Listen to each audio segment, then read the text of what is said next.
Mastaa ameingia. Mbwembwe nyingi. Ndo mtaa wetu, usije huko wewe utakimbia. Tacha ndala.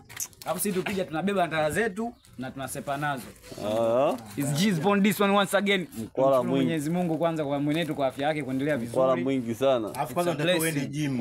Sasa hivi tunaenda kumpeleka gym sasa hivi. Management tumeamua kumpeleka Jimu yeye umemwangalia anaongelea swala la jimu umemuona. Msanii ana mambo mengi kwanza. Msanii ana mambo mengi kwanza. Muongelea jimu once again. Fuata maneno yangu usifuate matendo yangu. Wewe usije huku. Angalia hata kolenye hata hamna kwa mama yake bonge ya pasi. Mwanangu hata tu nyama tutakukalia kwenye benchi. Yeye kazi yake kuwashona. Sio kweli. Kazi yake kuwashona.